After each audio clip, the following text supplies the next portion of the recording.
People say your life changes in slow motion, but trust me, mine flipped like someone slammed a light switch.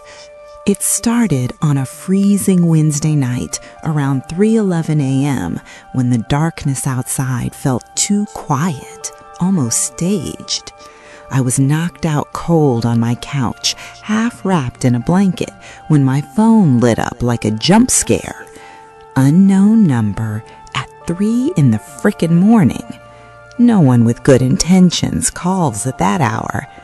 My heart kicked into overdrive, but I picked up anyway, mostly out of instinct, maybe a little curiosity.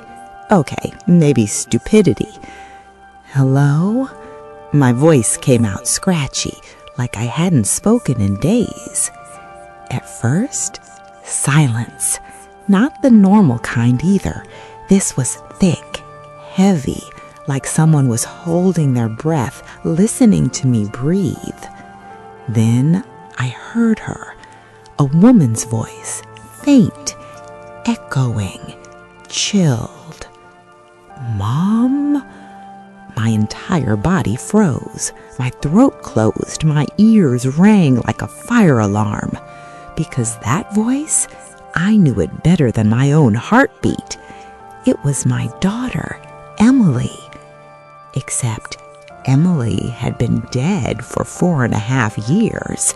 A car crash, middle of a storm, instant death. No goodbye, no final hug, no last anything. Em, I'm cold. The phone slipped out of my hand and hit the hardwood floor. I didn't move. I swear my soul left my body for a second. It took me a full minute before I picked the phone back up. Call ended.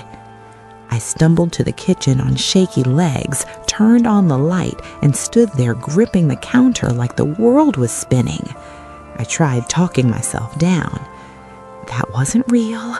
You're exhausted. It's grief, just grief. But then I heard something. A soft creak from the hallway, like weight on old wood, like footsteps. I held my breath. Another step. This wasn't in my head. Someone was in my damn house. I moved slowly toward the living room, my heart banging around like it was trying to escape my chest. The TV turned itself on with a blue static glow that made the room look haunted. I knew I turned it off before bed. I always do. And then I saw it. On the dusty screen, a tiny heart. The same crooked little heart Emily used to doodle on every note, birthday card, school project. She couldn't draw a straight line to save her life. My voice cracked. The TV shut off by itself, and then 3 knocks on my door. Soft, rhythmic, familiar. The same pattern Emily used when she came home late and didn't want to scare me. My body moved on its own. I unlocked the door, opened it slowly. No one was there. But on the welcome mat, a scarf. Emily's blue scarf, the one she wore the night she died. Damp, cold, smelling faintly like her favorite vanilla spray. And that's when I knew something was wrong in ways I couldn't explain or escape. If my daughter was trying to reach me, what exactly was she trying to warn me about? And who else knew she was contacting me from the other side?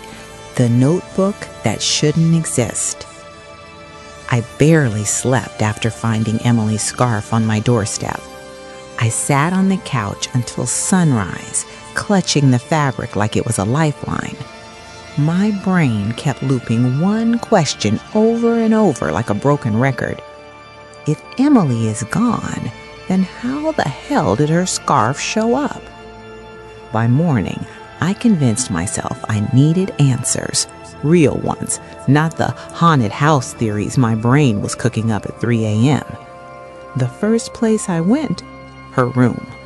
I hadn't opened it in almost 4 years. I kept it locked because walking inside always felt like ripping off a fresh bandage. But now I didn't have a choice. Something was pulling me in, like the room itself was calling my name. The key felt cold in my hand. My fingers shook as I turned the lock. The second the door cracked open, a wave of old perfume hit me. Emily's favorite vanilla mint scent, still floating in the air as if she'd just left for school 15 minutes ago. Everything was exactly the same. Nessie, warm, alive in a way that broke my heart. Her bed still had that stupid giant panda pillow she used to drag everywhere. Her denim jacket hung on the chair with her headphones wrapped around the collar. It looked like she'd burst in any second, drop her backpack, and complain about math homework. But then I saw something that wasn't there before. On her desk, front and center, perfectly placed, a black notebook, brand new, no dust, no scratches, no way in hell it belonged here. My stomach flipped. I stepped closer. On the cover, nothing, but inside, the handwriting hit me like a punch to the chest. It was Emily's, her exact handwriting, loopy, uneven, the kind she always tried to fix but never could. The first page read, "Mom, if you're reading this, it means I finally got through to you." I dropped into her desk chair. My hands were shaking so hard I could barely keep the notebook steady. I flipped to the next line. "My accident wasn't an accident. I didn't have time to warn you before it happened." My chest tightened. I couldn't breathe. Emily had worked at a small analytics company before she died. Nothing special, at least that's what I always thought. But I never asked too much. She seemed stressed near the end, always double-checking locks, always glancing at her phone. Now it all made a terrible kind of sense. The notebook continued. "You're the only person I trust, the only one who can finish what I started." A chill crawled down my spine. Finish what she started? Me? A 63-year-old woman who gets winded walking upstairs? But before I could read further, my phone buzzed. Unknown number. Again. Hands trembling, I answered. A deep voice whispered, "Stop reading that notebook." I froze. The room suddenly felt too small, too quiet. "We're watching you." The line went dead. Who knew about the notebook? And how long had they been watching me? Because if Emily was murdered, her killers weren't done with me yet. Someone was inside my house. The moment that creepy voice said, "We're watching you," every muscle in my body locked up. I swear the temperature in Emily's room dropped 10 degrees. My brain went into full panic mode, but my instincts, those mom instincts sharpened by years of late homework, teenage trauma, and life, kicked in. I snapped the bedroom door shut and backed away, gripping the notebook like it was a shield. My heart was thumping in my chest so loud I thought whoever was watching me could probably hear it from the damn driveway. I forced myself to breathe. Okay, don't freak out, I whispered to myself. Spoiler, I was absolutely freaking out. I crept toward the staircase, every step slow and silent, like I was in some low-budget horror movie. Halfway down the stairs, I noticed something that made my stomach drop to my knees.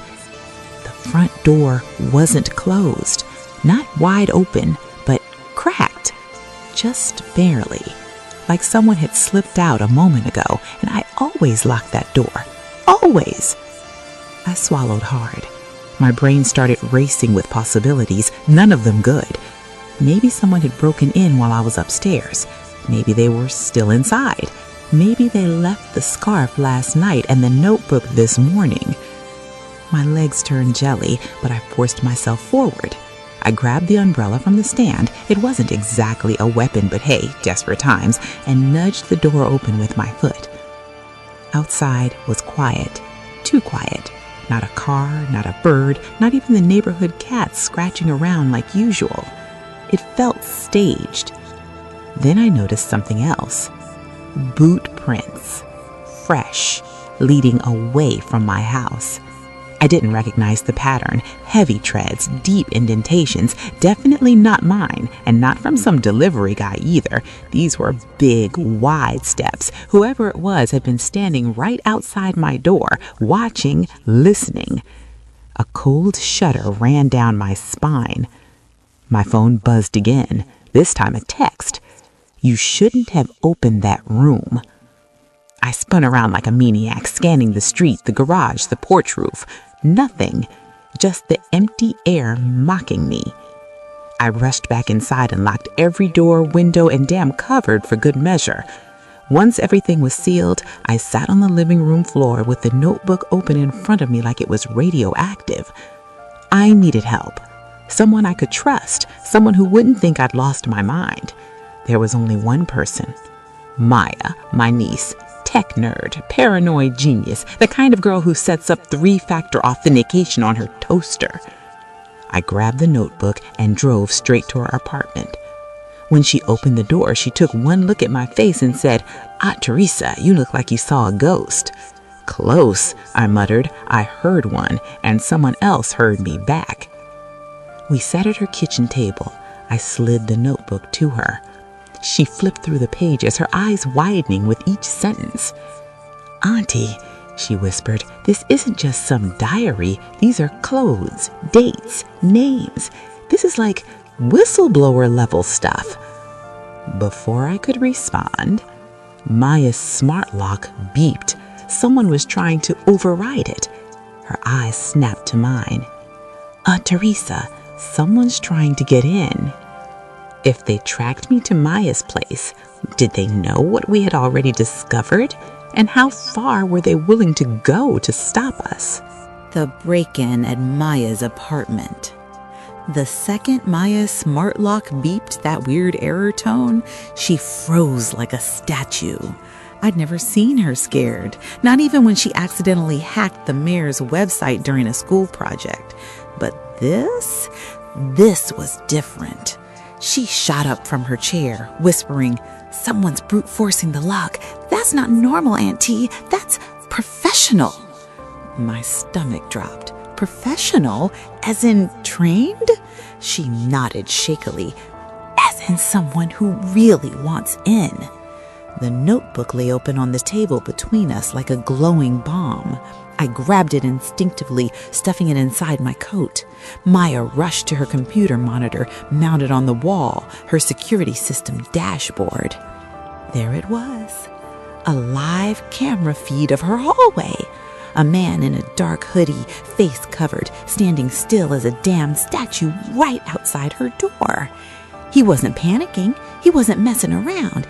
He moved with confidence, purpose, like he'd done this 1,000 times. Maya cursed under her breath. That lock should take at least 15 minutes to crack. He's doing it in like 30 seconds. Almost on cue. Beep, access granted. My heart stopped. "Oh, hell no," Maya hissed. She sprinted to the kitchen, grabbed her biggest frying pan like she was about to star in some chaotic cooking show battle royale. I grabbed the only thing I saw, her metal paperweight shaped by the dragon. Not ideal, but I wasn't going down without swing. The front door handle jiggled. Slow, intentional. Then it turned. The door creaked open a few inches. Maya whispered, "Get behind me." "No, you get behind me," I whispered back. We both stayed exactly where we were. The door pushed open another inch, then slammed shut again. We froze. Footsteps, running, fast, away from the door. Maya darted back to her monitor. The hallway camera showed the hooded guy sprinting down the hall like something had scared him. "What the heck?" Maya murmured. "Why'd he run?" Before I could answer, another motion alert popped up on the screen. But this time, it wasn't the guy. It was a little girl, standing at the end of the hallway, barefoot, hair dripping like she'd been caught in a rain no one else felt. Her face was turned away from the camera. My blood ran cold. "No," I whispered, because I knew that figure. I knew it in my bones. Emily. Maya stared. "Auntie, who was that kid? And how did she get inside the building? The main door lock showed nobody else came in." Before I could speak, the camera flickered, static, back on. She was gone. Gone, just vanished. The hallway was empty again. Maya grabbed my arm. "Auntie, what exactly did Emily get into? Because this is some next level freaky." I could barely get the words out. "She's trying to tell us something, and whoever's following us, whoever killed her, they're terrified we might figure it out." Maya's phone buzzed loudly. A text from an unknown number. One single line. "You're next." She dropped the phone like it burned her hand. If they were threatening Maya too, it meant one thing. Emily's secret was bigger, darker, and far more dangerous than I ever imagined. And now we were both targets. Emily's hidden folder. Maya stared at the threatening text like it was a rattlesnake coiled in her hand. She didn't talk for a full 10 seconds. Her brain was clearly rebooting. Then she shot up from her chair and started pacing. "Auntie, this is bad, like FBI movie level bad." "No kidding," I muttered. Her apartment suddenly felt way too small, like the walls were inching closer. I pulled the notebook out of my coat and set it on the table. "We need to know what she was trying to tell me before those people get to us," we whispered. Maya inhaled sharply. "Okay, let's start with the codes Emily wrote." She cracked her knuckles, opened her laptop, and began typing like her fingers were possessed by caffeine and anxiety. While she worked, I flipped the next pages in the notebook. The writing was shaky or rushed, like Emily had written them while terrified. "If anything happens to me, look for the red folder." Red folder? What red folder? Where? Next line. "Don't trust my boss." Then a name. Derek H. was covering for them. I didn't recognize a name, but Maya did. Her eyes widened. "Auntie, Derek Hollingsworth, he's a senior data engineer at the company Emily worked for." She pulled up a news clipping on her laptop. Derek H. had died 2 weeks after Emily.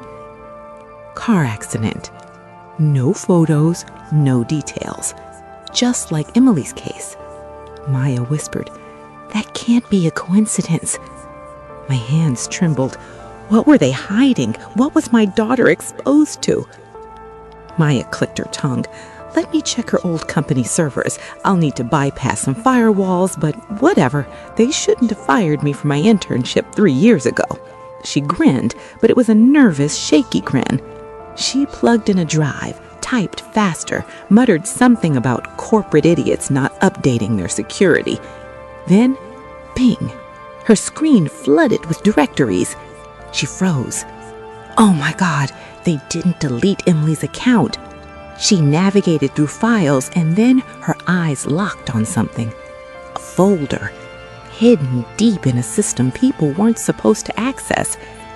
Labeled internal/private/EM/Harrison/red. Red? I breathed. Red folder? Maya double-clicked, and then her face drained of color. Holy Auntie, this isn't a folder, it's a whole encrypted archive, and it's big, huge, like whistleblower level huge. She began decrypting it. 25%, 38%, 52%. The tension in the room was so heavy it felt like gravity doubled.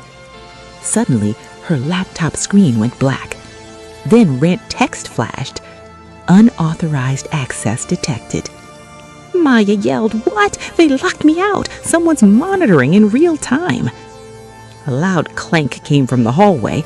We both jerked our heads toward the apartment door. Another sound. Heavier. Closer, like someone dragging something metallic. Maya whispered, "Auntie, someone's outside again." The hallway camera feed popped onto her screen, automatically like someone else had triggered it. The hooded man was back. But this time, he wasn't alone. A second figure stood behind him, taller, broader, wearing a black coat and holding a crowbar. And then the taller man stepped forward, leaned close to the camera, and whispered in a low, distorted voice, "We told you to stop." The camera cut to static, and then the doorknob turned hard.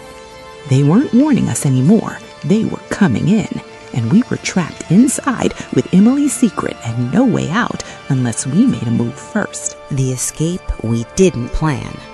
The doorknob twisted so hard, the whole metal plate shook. Maya and I both jumped like we touched a live wire. My heartbeat was basically playing drum solos in my throat. Maya grabbed my wrist. "Auntie, they're not bluffing anymore." "No kidding."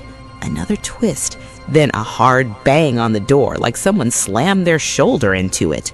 Maya whispered, "We can't stay here. They're coming in." I looked around her apartment. Tiny, modern, basically one big room with nowhere to hide unless we suddenly developed the ability to turn invisible. "Back door?" I asked. Maya gave me the "I don't get paid enough for this" look. "Auntie, I live on the 3rd floor." Great. Another slam, harder this time. The door frame groaned. Maya rushed to her desk drawer, yanked it open, and pulled out a small black pouch. "What's that?" I whispered.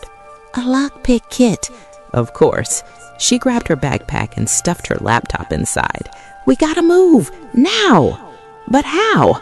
She pointed at her bedroom window. "Auntie, we're climbing." My eyes went wide. "Climbing? Girl, I'm 63, not Spider-Man." She ignored me entirely, hauled open the window, and cold wind blasted into the room. A fire escape ladder hung 3 feet away from the window, just far enough to make God laugh at my misery. The door banged again, this time cracking the top hinge. Maya held out her hand. "Auntie, trust me." I had no reason to trust anything in that moment, but I grabbed her hand anyway. She crawled out the window first, balancing like a squirrel on caffeine. Then it was my turn. I swung one leg out, almost slipped, let out a very unflattering squeak. Maya grabbed my coat. "You're good! Just don't look down!"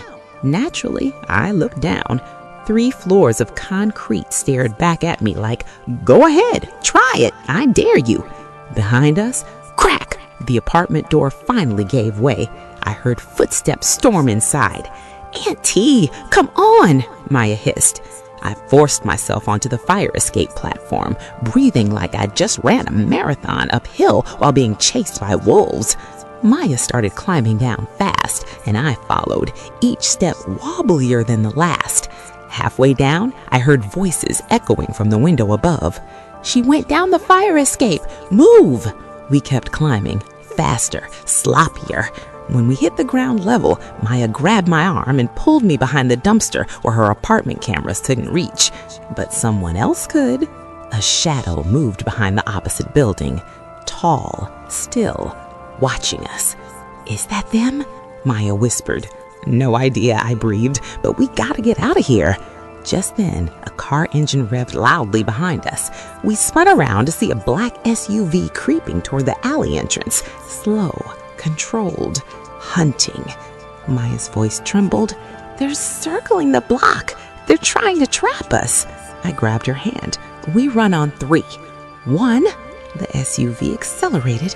2, the shadow across the alley stepped forward. 3.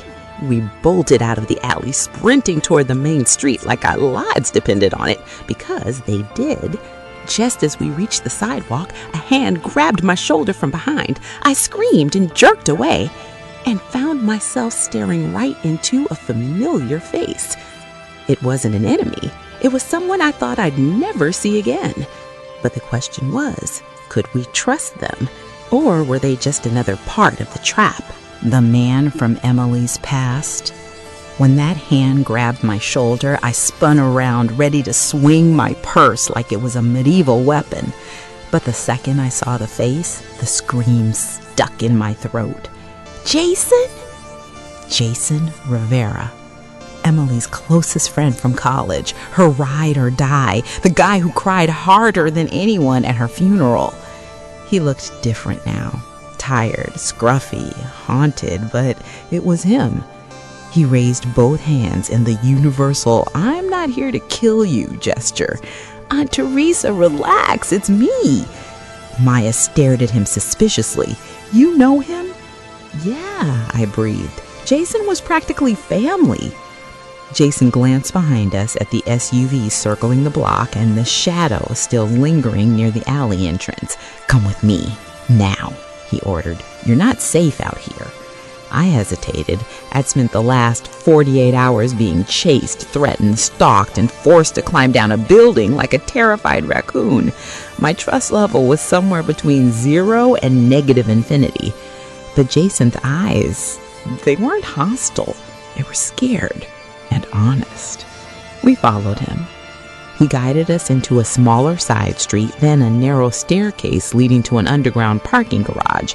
His car was parked in the far corner, an old silver sedan that screamed, "Nobody important," which honestly made me feel safer than any fancy car ever could.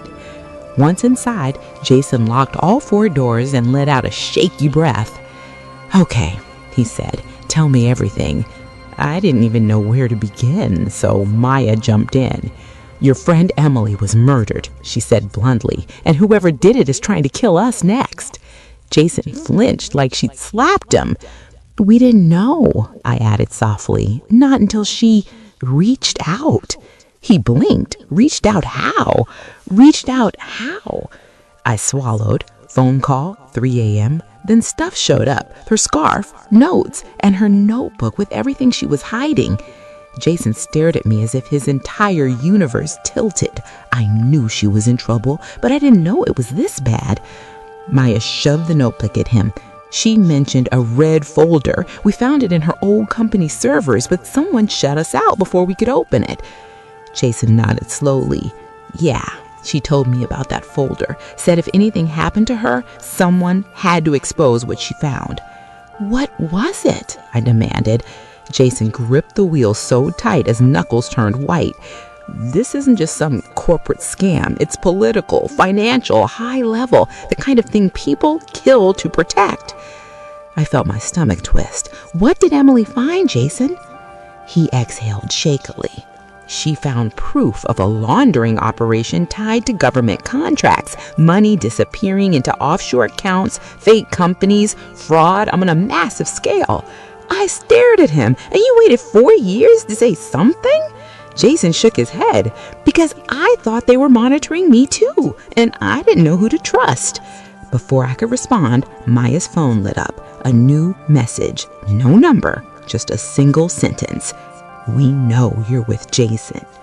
Jason's face drained of color. "How did they—" His car's rear window suddenly shattered. Bang! A bullet punched through the glass, shards exploding everywhere. "Get down!" Jason yelled, slamming the car into gear. We ducked as a second shot rang out. The whole garage echoed with gunfire. Jason floored the accelerator, tires screeching. A dark figure stepped out behind a pillar, aiming right at us. Maya screamed, and the third shot fired. That bullet wasn't meant to scare us. It was meant to stop us, and the truth Emily died for was about to rip everything wide open. Emily's truth. The third gunshot hit the trunk with a deafening clang, shaking the entire car. Jason swerved hard, flying up the garage ramp like a man who'd practiced escaping gunmen his whole life. "Everybody keep your heads down," he shouted. As if I needed the reminder, I was practically kissing the floor mat. We burst out of the garage onto the main street, tires screeching. Maya popped up slightly to check behind us. "Aunt T, they're chasing us! Black SUV, same one from earlier!" Jason cursed and made a sharp left, ignoring every traffic rule ever written. "Where are we going?" I yelled. "To someone who can help," Jason said through clenched teeth. We sped through 3 blocks, turned into a narrow, quiet side alley, and stopped behind a boarded-up building. The SUV zoomed past us without noticing us. Only when the sound faded did Jason finally exhale. "Okay," he said, "we don't have much time.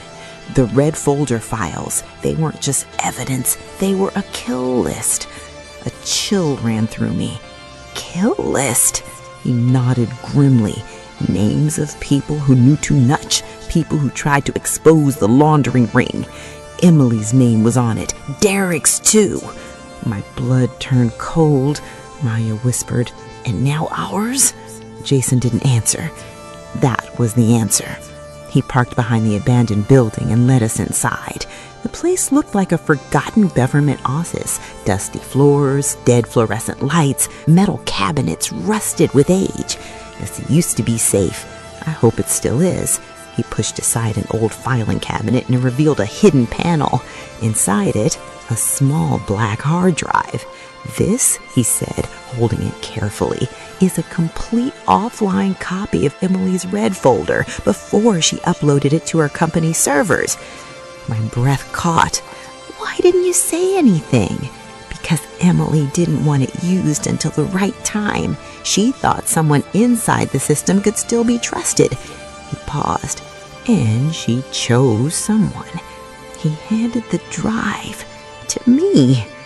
"What, me? Jason, I'm not a hacker or a lawyer or some action hero." "No," he said softly.